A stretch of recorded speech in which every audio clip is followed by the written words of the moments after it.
इस देश के कोने कोने में बिखरी पड़ी हैं कहानियां, जगह जगह पे मिलेंगी आपको प्यार की निशानियां। हम बात कर रहे हैं रानी रूपमती के प्यार की। एक बहुत ही प्रसिद्ध गाना आया था, आ लौट के आजा मेरे मीत। रानी रूपमती फिल्म का ये सॉन्ग रानी रूपमती और बाज बहादुर के प्रेम की अभिव्यक्ति करता है।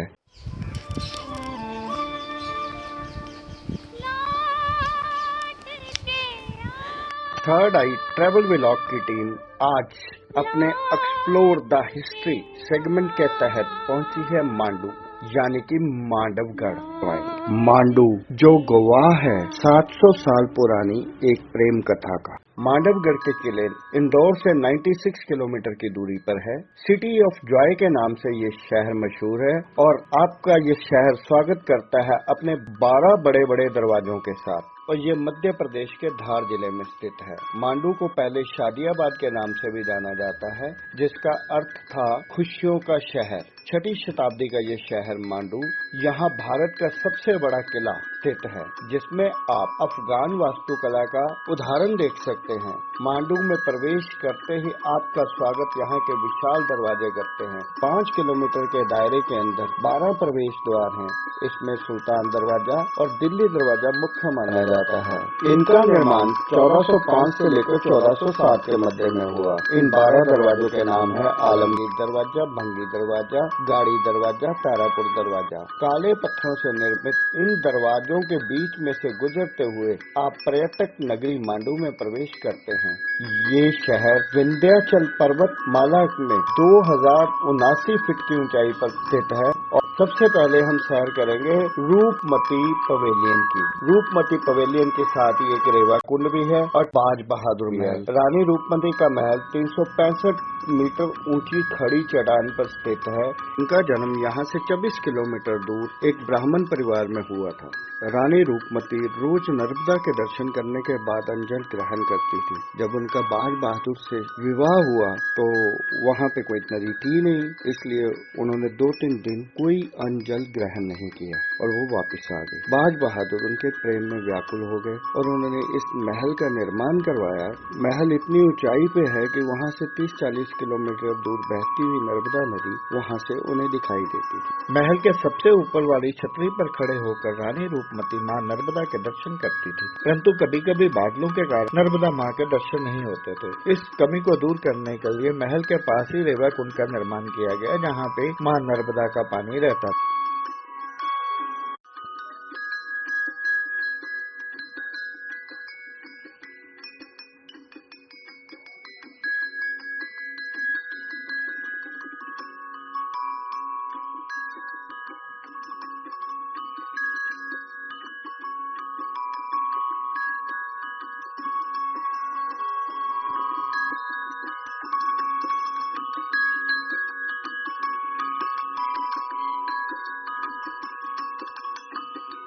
पानी पीने के लिए है। जो सोल्जर इस बिल्डिंग पे रहते थे, बाउंड्री वाल की सुरक्षा के लिए उनकी पानी पीने की फैसिलिटी है, क्योंकि अपन 1200 फीट ऊपर हाइट पे खड़े हैं, सी लेवल से 2400 फीट ऊपर। मांडू की इमली यहाँ की फेमस प्रोडक्ट है।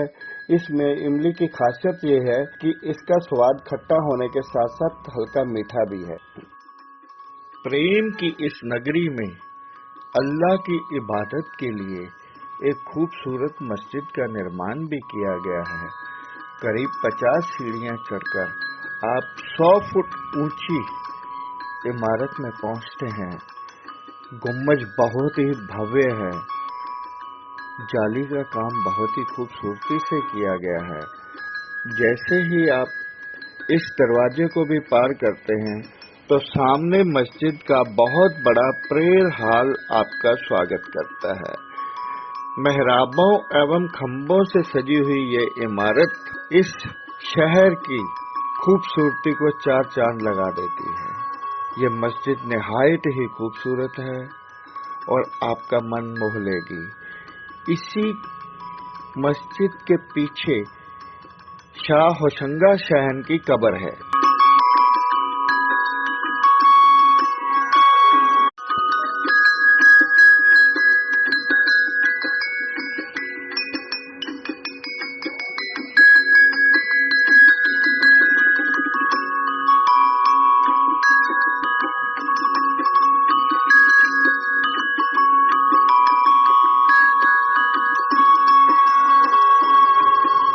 संगाशाहटम ये यहाँ की एक खूबसूरत इमारत है। कहा जाता है कि भारत में संगमरमर से निर्मित होने वाली ये पहली कब्र है। अशरफी का मतलब होता है सोने की मुद्रा।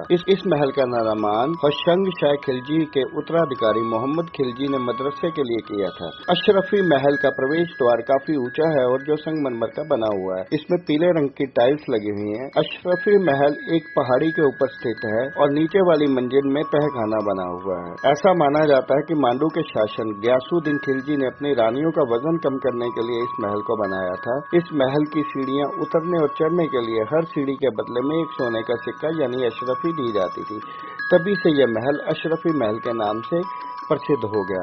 इसके बाद हमने देखा जहाज महल। ये महल कपूर तालाब और मुंज तालाब के बीच में बना हुआ है, जो देखने में जहाज जैसा लगता है। इस महल को खिलजी राजवंश के गियासुद्दीन खिलजी के द्वारा बनाया गया था। इस महल में कई फुआरे और कैनल्स हैं, जिसमें पानी बहता रहता है।